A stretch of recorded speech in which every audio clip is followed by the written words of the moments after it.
আদালত অবমাননার মামলায় শেখ হাসিনাকে 6 মাসের কারাদণ্ড দিল ট্রাইব্যুনাল। আশুলিয়ায় 6 লাশ পোড়ানো, 16 জনের বিরুদ্ধে অভিযোগ গ্রহণ, 8 জনের বিরুদ্ধে গ্রেফতারি পরোয়ানা। জুলাইয়ের মাঝামাঝি জাতীয় সনদ প্রণয়নের আশা আলী রিয়াজের। যারা বিএনপিকে মুদ্রার এপিঠ ওপিঠ বলছে তারা ঐক্য বিনষ্ট করতে চায়, অভিযোগ নজরুল ইসলাম খানের। জুলাই পদযাত্রা দিয়ে মানুষের মুক্তির সনদ তৈরি হবে, জানালেন নাহিদ। পটিয়ায় এনসিপি ও বৈষম্য বিরোধী ছাত্রদের উপর পুলিশের লাঠিচার্জের প্রতিবাদে ব্লকেট কর্মসূচি। ডিসেম্বরের মধ্যে ব্যাংক খাতে বড় সংস্কারগুলো করা হবে, জানালেন অর্থ উপদেষ্টা। এনবিআর ইস্যু জানানো হয়েছে আইএমএফকে।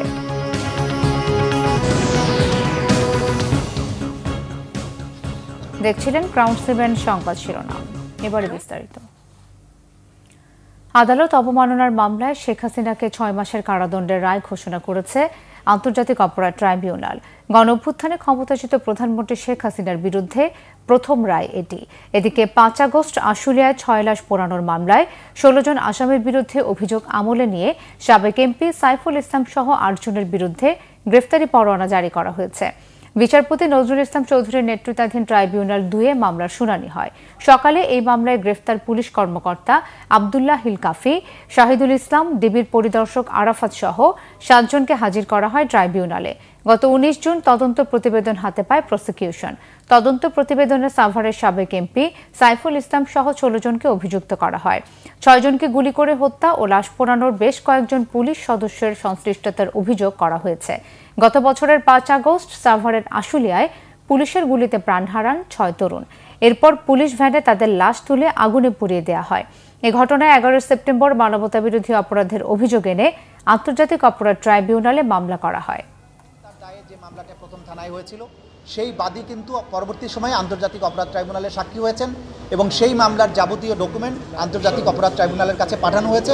সেটা এখন এই ট্রাইব্যুনালে বিচারাধীন। ঠিক একইভাবে চানখারপুলেও 6টি হত্যাকাণ্ডের দায়ে 6টি মামলা হয়েছিল, সেখানেও আসামি হিসেবে শেখ হাসিনার নাম আছে। ওই 6টি মামলাও কিন্তু আন্তর্জাতিক অপরাধ ট্রাইব্যুনালে চলে এসেছে। ওই 6 জন বাদীও আন্তর্জাতিক অপরাধ ট্রাইব্যুনালের সাক্ষী। সুতরাং এই হুমকি দেওয়ার মাধ্যমে তিনি শুধুমাত্র যে থানায় মামলা করা বা সারা দেশে যে সমস্ত মামলা করেছেন তাদেরকেও হুমকি দিয়েছেন। একই সাথে আন্তর্জাতিক অপরাধ ট্রাইব্যুনালে যারা সাক্ষী দিচ্ছেন বা মামলার বিচারের জন্য সাহায্য করছেন তাদেরকেও তিনি থ্রেটেন করেছেন। এইটাই আদালত বলেছেন। যেদিন তিনি গ্রেপ্তার হবেন সেদিন থেকে সাজা কার্যকর হবে, অথবা যদি তিনি স্বেচ্ছায় সারেন্ডার করেন সেদিন থেকে সাজা কার্যকর শুরু হবে। জুলাই সনদ নিয়ে এ মাসের মাঝামাঝিতে ঐকমত্যে পৌঁছানো যাবে বলে আশা প্রকাশ করেছেন ঐকমত্য কমিশনের সহ সভাপতি ডক্টর আলী রিয়াজ। তিনি বলেন, বাংলাদেশের রাষ্ট্র কাঠামোর পরিবর্তনের মধ্য দিয়ে জবাবদিহিতা নিশ্চিত করতে কাজ করছে ঐকমত্য কমিশন। বুধবার জাতীয় ঐকমত্য কমিশনের 2য় ধাপের 8ম বৈঠকের শুরুতেই জুলাই শহীদদের স্মরণে দাঁড়িয়ে 1 মিনিট নীরবতা পালন করা হয়। নির্বাচনী সীমানা নির্ধারণ, তত্ত্বাবধায়ক সরকার ব্যবস্থা ও রাষ্ট্রপতির ক্ষমা প্রদর্শন সহ বিভিন্ন বিষয়ে আলোচনা চলছে। জুলাই অভ্যুত্থানের দায় প্রতিটি রাজনৈতিক দল অনুভব করে উল্লেখ করে অধ্যাপক আলী রিয়াজ বলেন, গণঅভ্যুত্থানের সাফল্য থেমে গেলে হবে না, সংস্কারের মধ্য দিয়ে তা এগিয়ে নিতে হবে। দলগতভাবে গত কয়েকদিনের আলোচনায় কমিশন আশাবাদী বলেও মন্তব্য করেন তিনি।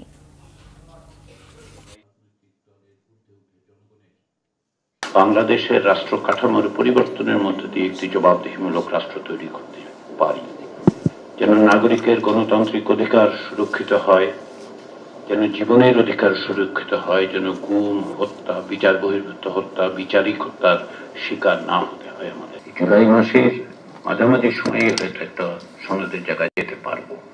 এটা আপনাদের সকলের প্রচেষ্টা, সকলের আন্তরিক সহযোগিতাটা হচ্ছে সবচেয়ে বড় জিনিস। যারা বিএনপিকে মুদ্রার এপিঠ ওপিঠ বলে তারা রাজনৈতিক ঐক্য বিনষ্ট করতে চায়, এমন মন্তব্য করেছেন দলের স্থায়ী কমিটির সদস্য নজরুল ইসলাম খান। তিনি জানান, মানবিক ও গণতান্ত্রিক বাংলাদেশ গড়ার জন্য কাজ করছে বিএনপি। ময়মনসিংহ দক্ষিণ জেলা বিএনপির নেতাকর্মীদের সাথে নিয়ে শহীদ রাষ্ট্রপতি জিয়াউর রহমানের মাজার জিয়ারতে যান বিএনপির স্থায়ী কমিটির সদস্য নজরুল ইসলাম খান। এ সময় তিনি বলেন, ফ্যাসিবাদী সরকার পালিয়েছে, এখন জনগণের প্রত্যক্ষ ভোটে গণতান্ত্রিক সরকার গঠন জরুরি। বিএনপি করে অনাচার দুর্নীতির সুযোগ নেই বলেও মন্তব্য করেন তিনি। বলেন, কোনো নেতাকর্মী অন্যায় জড়িত প্রমাণ হলে তার বিরুদ্ধে ব্যবস্থা নেওয়া হচ্ছে। তারপরও যারা বিএনপিকে জড়িয়ে অপপ্রচার চালাচ্ছে, ঐক্য প্রক্রিয়া বাধাগ্রস্ত করতে চাইছে তারা।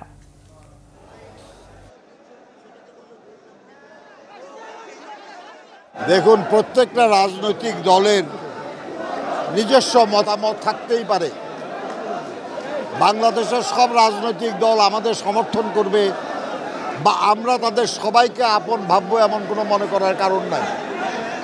যারা এই কথা বলেছে তারা স্পষ্টতই ঐক্যের যে প্রক্রিয়া সেই প্রক্রিয়াকে বাধাগ্রস্ত করার চেষ্টা করছে। কারা অবিরাম গণতন্ত্রের জন্য লড়াই করেছে, স্বৈরাচারের হাতে নিগৃহীত হয়েছে, কাদের হাজার হাজার মানুষ গুম হয়েছে, খুন হয়েছে, কাদের বিরুদ্ধে লক্ষ লক্ষ মামলা দেওয়া হয়েছে, এটা তো জনগণ জানে, জনগণ দেখেছে। কারা গণতন্ত্রের জন্য আপোষহীন এটাও জনগণ জানে। কাজে অন্য কোনো রাজনৈতিক দল কোনো কথা বলবে আর সেটা জনগণ গ্রহণ করবে আমরা এটা মনে করি না। বরঞ্চ এইসব কথা বলে তারা তাদের নিজেদের গ্রহণযোগ্যতাকে প্রশ্নের সম্মুখীন করছে।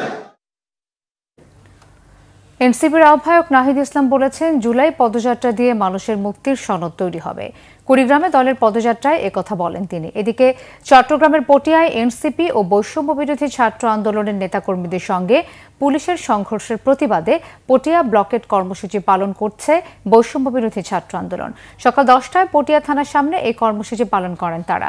এর আগে মঙ্গলবার রাতে বৈষম্য বিরোধী ছাত্র আন্দোলনের নেতাকর্মীরা পটিয়া কেন্দ্রীয় শহীদ মিনার এলাকা থেকে ছাত্রলীগের এক নেতাকে আটক করে পটিয়া থানা চত্বরে নিয়ে যায়।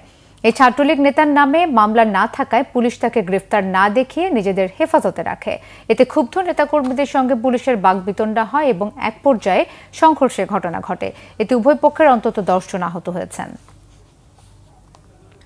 জুলাই গণঅভ্যুত্থানে ফ্যাসিস্ট হাসিনা সরকারের নানা চাপের মাঝেই তথ্য জুগিয়েছে বেশিরভাগ গণমাধ্যম। সরকার বিভিন্ন সংস্থার চাপে হাত পা বাঁধা গণমাধ্যম গণ আন্দোলনের পক্ষে কাজ করেছে। যথেষ্ট ভূমিকা না রাখার অভিযোগও রয়েছে কয়েকটির বিরুদ্ধে। দেশজুড়ে ইন্টারনেট সংযোগ ও কয়েকটি টেলিভিশনের সম্প্রচার বন্ধ করে তথ্য আটকে দিয়েছিল ফ্যাসিস্ট সরকার। এর মাঝেও গণমানুষের মাধ্যম হয়ে ওঠার চেষ্টা ছিল গণমাধ্যমের। রিপোর্ট রিশান নাসরুল্লাহর। সরকারি চাকরিতে কোটা বিরোধী আন্দোলন শুরু হয় 2024 সালের 6 জুন। শুরুর দিকে গণমাধ্যমের দৃষ্টি কম থাকলেও আন্দোলনের তীব্রতায় সেটি জায়গা করে নেয় টিভি নিউজের হেডলাইন ও পত্রিকার প্রথম পাতায়। জুলাইতে আন্দোলন তীব্র হয়ে উঠলে তখনকার শেখ হাসিনা সরকার তথ্য প্রচার না করতে এবং আন্দোলনের বিরুদ্ধে নেতিবাচক সংবাদ প্রচারে চাপ দিতে থাকে গণমাধ্যমগুলোকে। দেশজুড়ে বন্ধ করে দেয় ইন্টারনেট সংযোগ। বাংলাভিশন সহ কয়েকটি টেলিভিশনের সম্প্রচার কয়েক দফায় হঠাৎ বন্ধ করে দেয় হাসিনা সরকার। জনগণের চাহিদা সবকিছু যেমন গণমাধ্যম পূরণ করতে পারেনি, গণমাধ্যমের অনেক ধরনের ব্যর্থতা আছে, দুর্বলতা আছে। আবার কিছু কিছু ক্ষেত্রে হয়তো গণমাধ্যম পেরেছে এবং আপনি বিপ্লবের ওই সময়কার সামগ্রিক প্রেক্ষাপটে যা দেখেন যে তথ্য এসেছে গণমাধ্যমের মাধ্যমেই কিন্তু এসেছে, এমন না যে আপনি কোনো বিকল্প মাধ্যমে পেয়েছেন। ডেফিনেটলি ওই সময় সোশ্যাল মিডিয়ার একটা বড় ভূমিকা ছিল, বাট এক্ষেত্রে প্রচলিত বা যেসব গণমাধ্যম তখন কাজ করেছে তারাও কম বেশি অনেকে চেষ্টা করেছে। আমি আবারও বলছি, এর মধ্যে কারো চেষ্টা স্বপ্রণোদিত ছিল, কেউ হয়তো ইচ্ছা করে আত্মসমর্পণের জায়গাটা বেছে নিয়েছেন। গণঅভ্যুত্থানের প্রতিটি স্তরকে এই বেগবান করার ক্ষেত্রে গণমাধ্যম নানানভাবে ভূমিকা রেখেছে। এবং আপনি দেখুন, যখন টেলিভিশন চ্যানেলে গণহত্যার খবর দেখাতে পারছে না, সেই সময় সে যখন অন্য একটি সাধারণ নাটক দেখাচ্ছে বা এমন একটি ডকুমেন্টারি দেখাচ্ছে যেটাতে মানুষের কোনো আগ্রহ নেই, তখন মানুষও ওই গণমাধ্যম দিয়ে বুঝতে পেরেছে যে এই টেলিভিশন মূল খবর দেখাতে পারছে না। এই যে খবর দেখাতে না পারা, অর্থাৎ একটা চাপ তৈরি করা হয়েছে, এটাও কিন্তু মানুষের মধ্যে এক ধরনের প্রতিক্রিয়া তৈরি করে। সেই প্রতিক্রিয়ায় কিন্তু আমরা দেখেছি মায়েরা শিশুদের হাত ধরে রাস্তায় নেমে এসেছে। ফেসবুক বন্ধ হয়ে গিয়েছিল। আপনি যে বলবেন যে শুধু গণমাধ্যম নয়, সামাজিক যোগাযোগ মাধ্যম দেখে, না, এটা সম্ভব নয়। গণমাধ্যমই সে সময় মুখ্য ভূমিকা পালন করেছে। অনেক সাংবাদিক সেখানে ব্যাপক সাহসী ভূমিকা পালন করেছে। সাংবাদিকরা এই জুলাই যোদ্ধাদের মতো করে তারাও জীবনের ঝুঁকি নিয়ে সামনে এগিয়ে গেছে। বহু সাংবাদিক সে সময় রাতের বেলায় ঘুমোতে পারেনি, রাতের বেলা বাড়িঘরে ফিরতে পারেনি, প্রতিনিয়ত তারাও আতঙ্কের মধ্যে ছিল। কিন্তু একটা জাতি, সবগুলি সেক্টর যখন এক হয়ে যায়, এক জায়গায় মিলিত হয় একটা মুক্তির আশায়, তখন একটা গণ অভ্যুত্থান হয়। সেটাই কিন্তু আমরা জুলাই দেখেছি। সুতরাং জুলাইয়ের এই গণ অভ্যুত্থানে গণমাধ্যমের ভূমিকা আসলে অনেক। এই গণমাধ্যমের ভূমিকা যদি অনেক না হতো, আপনি খেয়াল করলে দেখবেন যে যখন কোনো খবর পাওয়া যাচ্ছে না, সে সময় বিদেশি গণমাধ্যমগুলি বাংলাদেশের গণমাধ্যমকে কোট করেই কিন্তু মৃত্যুর সংবাদগুলি প্রচার করেছে। সুতরাং এই জিনিসগুলিকে আপনি উপেক্ষা করার কোনো জায়গা নেই। কিছু ব্যতিক্রম বাদে জুলাই গণ অভ্যুত্থানে ছিল টেলিভিশন, পত্রিকা ও অনলাইন সংবাদ মাধ্যমের ইতিবাচক ভূমিকা। জনগণের সাথে আন্দোলনকারীদের যোগসূত্রের অন্যতম বার্তাবাহক হয়ে ওঠে গণমাধ্যম। ওভারঅল আপনি যদি বলেন যে জুলাইয়ের সময় আমরা দেখি যখন টেলিভিশনগুলিকে একরকম বন্ধ করে দেওয়া হয়েছে, টেলিভিশনগুলিতে কোনো খবর দেখানো যাবে না, বিভিন্ন গোয়েন্দা সংস্থার লোকজন, প্রধানমন্ত্রী কার্যালয়ের লোকজন গিয়ে চাপ প্রয়োগ করা শুরু করেছে। সে সময় হঠাৎ করে আপনি দেখবেন যে নিউজ পেপার খুব পপুলার হয়ে উঠেছে। নিউজ পেপার অনেক বছর পর হকারের কাছে গিয়ে মানুষ নিউজ পেপার খুঁজে খুঁজে নিয়ে এসেছে। তার মানে কি, এটা তো গণমাধ্যমেরই একটা ভূমিকা। সুতরাং গণমাধ্যম তার মতো করে ভূমিকা রাখার চেষ্টা করেছে। যে যার পরিসরে সাংবাদিকরা, সম্পাদকেরা কথাবার্তা বলেছে। এর মধ্যে কারা কারা দালালি করেছে, কারা কারা এই আন্দোলনকারীদেরকে সন্ত্রাসী বলেছে, এগুলি সবই আসলে চিহ্নিত হয়ে গেছে। সুতরাং আপনি গণমাধ্যমের ভূমিকাকে গণ অভ্যুত্থানের জায়গা থেকে উপেক্ষা করে দেখার কোনো সুযোগ নেই। একটা বড় শিক্ষা গণমাধ্যমের জন্য যে সেটা হলো যে জনগণকে তথ্য না জানিয়ে টিকে থাকার সুযোগ নেই। এখন যুদ্ধটা তো অনেক ধরনের, মিস ইনফরমেশন, ডিসইনফরমেশন বা ওভার ইনফরমেশন, যেটার মধ্যে আসল তথ্য থাকে না। সুতরাং চ্যালেঞ্জটা আরও বহুপাক্ষিক এবং গণমাধ্যমের জন্য এটা আরও বিপজ্জনক বলে আমার কাছে মনে হয়। কারণ সোশ্যাল প্ল্যাটফর্মে এত তথ্য ঘুরে, এর মধ্যে থেকে রিয়েল যেটা তথ্য সেটাকে নিয়ে আসলে গণমাধ্যমকে কাজ করতে হয়। সেখানে অনেক চটুল তথ্য থাকে, অনেক হালকা সসি তথ্য থাকে, যেটা নিয়ে আমার মনে হয় প্রফেশনাল হাউস সবসময় যুদ্ধ করে। তা আমি চাইব যে সেই যুদ্ধটাকে জিততে গেলে গণমাধ্যমকে নিজের মধ্যে এক ধরনের সেলফ অ্যাওয়ারনেস, সেলফ রেগুলেশনের জায়গায় আসতে হবে, যে এটা ভালো, এটা খারাপ। গণমাধ্যমগুলো কোলাবোরেটিভ, মানে একসাথে সহযোদ্ধা হিসেবেও কাজ করতে পারে। 2-4টা গণমাধ্যম যদি একসাথে কাজ করে, সেটা একটা ভালো উদাহরণ হতে পারে। কাজের ক্ষেত্রটা আমার কাছে মনে হয় বহুপাক্ষিক, এবং এটা আসলে কাজের মাধ্যমে প্রমাণ করতে হবে। গণমাধ্যমের জবাবদিহিতা ও ইতিবাচক ভূমিকা গণতান্ত্রিক যে কোনো আন্দোলনকে সফল করে তোলে।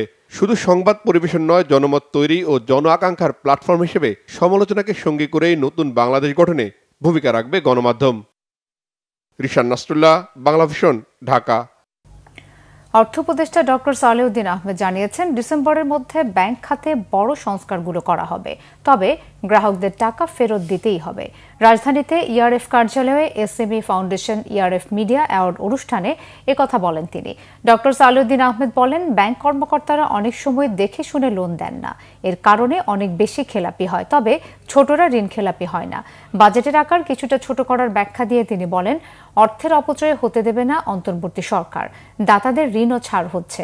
জানান, এনবিআর এর বিষয়টি আইএমএফকে অবহিত করা হয়েছে। তিনি আরও বলেন, নারীর ক্ষমতায়ন শুধু মুখের কথায় হবে না, এসএমই খাত এতে বিরাট ভূমিকা পালন করছে, তবে ডেটাবেস সঠিক করার তাগিদ দেন অর্থ উপদেষ্টা। যথাযথ আইনি প্রক্রিয়া মেনেই স্থানীয় সরকার উপদেষ্টা আসিফ মাহমুদ অস্ত্রের লাইসেন্স পেয়েছেন বলে জানিয়েছেন কৃষি ও স্বরাষ্ট্র উপদেষ্টা অবসরপ্রাপ্ত লেফটেন্যান্ট জেনারেল জাহাঙ্গীর আলম চৌধুরী। রাজধানী ফার্মগেটে বাংলাদেশে কৃষি গবেষণা কাউন্সিল মিলনায়তনে কৃষি মন্ত্রণালয়ের প্রকল্পগুলোর সার্বিক অগ্রগতি নিয়ে এক অনুষ্ঠান শেষে সাংবাদিকদের একথা বলেন তিনি।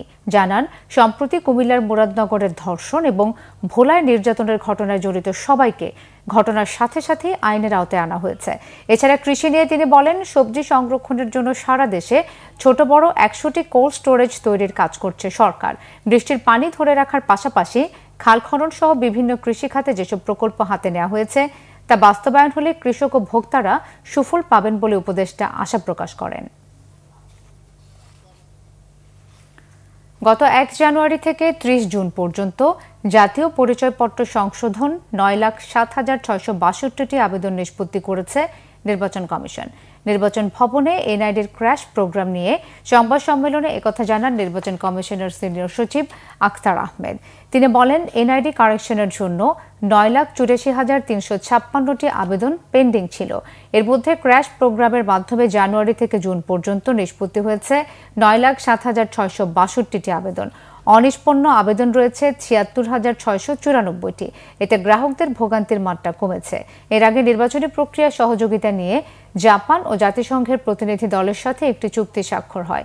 চুক্তি স্বাক্ষর অনুষ্ঠানে উপস্থিত ছিলেন ইউএনডিপি বাংলাদেশের আবাসিক প্রতিনিধি স্টেফান লিলার এবং জাপানের রাষ্ট্রদূত সাইদা শিনিজ। এ সময় জাপানের রাষ্ট্রদূত বলেন, বাংলাদেশে একটি অবাধ, সুষ্ঠু এবং অন্তর্ভুক্তিমূলক নির্বাচনের মাধ্যমে শান্তিপূর্ণ ও গণতান্ত্রিক রাজনৈতিক রূপান্তরেরও সমর্থন করে জাপান। চট্টগ্রাম বন্দরের নিউ মুরিং কন্টেইনার টার্মিনাল পরিচালনার দায়িত্ব পাচ্ছে নৌবাহিনী। আগামী 6 মাসের জন্য এই দায়িত্ব তাদের দেয়া হলেও পরে তা বিদেশি প্রতিষ্ঠান ডিপি ওয়ার্ল্ডকে দেওয়া হবে বলে জানিয়েছেন নৌপরিবহন উপদেষ্টা অবসরপ্রাপ্ত brigadier general M Sakhawat Hossain. সকালে সচিবালয়ে এ বিষয়ে বৈঠক শেষে এসব তথ্য জানান তিনি। নৌপরিবহন উপদেষ্টা জানান, এনসিটি পরিচালনার দায়িত্ব নৌবাহিনীকে দেয়া হলেও বন্দরে কাজ করা কারো চাকরি যাবে না, সেখানে যে পদে যিনি কাজ করছিলেন তাই করবেন। আগামী 6 মাস পর এনসিটির দায়িত্ব সংযুক্ত আরব আমিরাতের বন্দর পরিচালনাকারী প্রতিষ্ঠান ডিপি ওয়ার্ল্ডকে দেয়া হবে। এক প্রশ্নের জবাবে উপদেষ্টা জানান, চট্টগ্রাম পোর্ট পরিচালনার দায়িত্ব বিদেশিদের হাতে দেয়া নিয়ে অনেকের নানা রকম সন্দেহ থাকতে পারে, তবে সরকার দেশের ক্ষতি করে কিছু করবে না, কারণ অন্তর্বর্তী সরকার দেশ বিক্রি করতে আসেনি। চট্টগ্রাম বন্দরের কাস্টমস কমিশনারকে বরখাস্ত করার প্রসঙ্গে জানতে চাইলে তিনি বলেন, এটা এনবিআর এর নিজস্ব বিষয়। আন্দোলনের নামে কাজ বন্ধ রেখে পুরো দেশকে জিম্মি করার বিষয় কোনোভাবেই মেনে নেওয়া যায় না বলে মন্তব্য করেন নৌ উপদেষ্টা। অন্য দেশের শিক্ষার্থীদের যুক্তরাষ্ট্রে অবস্থানের সময়সীমা নিয়ে নতুন একটি প্রস্তাব দিয়েছেন মার্কিন প্রেসিডেন্ট ডোনাল্ড ট্রাম্প। এতে অধ্যয়নের জন্য শিক্ষার্থীরা যুক্তরাষ্ট্রে নির্দিষ্ট সময় থাকতে পারবেন, সময় শেষে নিজ দেশে ফিরে যেতে বাধ্য হবেন তারা। বর্তমানে বিভিন্ন দেশের শিক্ষার্থীরা F1 ভিসা নিয়ে যুক্তরাষ্ট্রে অবস্থান করতে পারেন। এটি একটি অভিবাসী ভিসা, যা আন্তর্জাতিক শিক্ষার্থী বিনিময় সংগঠন স্টুডেন্ট অ্যান্ড এক্সচেঞ্জ প্রোগ্রাম কর্তৃক অনুমোদিত। বিভিন্ন মার্কিন বিশ্ববিদ্যালয়ের শিক্ষার্থীদের পড়ালেখায় অনুমোদন দেয় এটি। 2020 সালে নিজের প্রথম মেয়াদে এমন একটি পরিকল্পনা ছিল ট্রাম্পের, তবে সে সময় এই পরিকল্পনা নিয়ে অগ্রসর হয়নি ট্রাম্প প্রশাসন। প্রস্তাবনাটি অফিস অব ম্যানেজমেন্ট বিভাগে জমা দেওয়া হয়েছে। প্রস্তাবটি অনুমোদন পেলে প্রত্যেক শিক্ষার্থীরা ভিসা মেয়াদ উত্তীর্ণের একটি তারিখ নির্ধারণ করে দেওয়া হবে। সংবাদ শেষ করব ক্রাউন 7 শিরোনামগুলো আরো একবার জানিয়ে।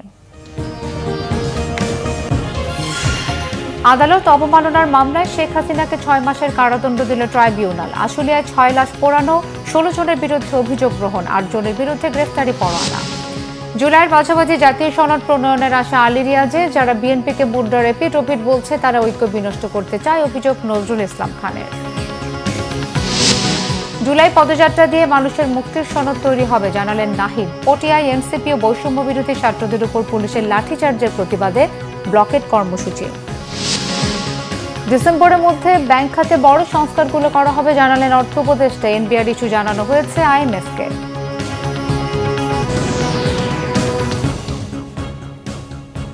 এই ছিল এখনকার মতো, পরের সংবাদ বিকেল 4টায়। এর আগে 3টায় রয়েছে নিউজ টপ 10 দেখার আমন্ত্রণ রইল। এছাড়া বাংলা ভিশন সংবাদ ও সংবাদ সংশ্লিষ্ট অনুষ্ঠান দেখতে ভিজিট করুন www.bvnews24.com ও facebook.com/banglavisionnews এবং সাবস্ক্রাইব করুন youtube.com/banglavisionnews।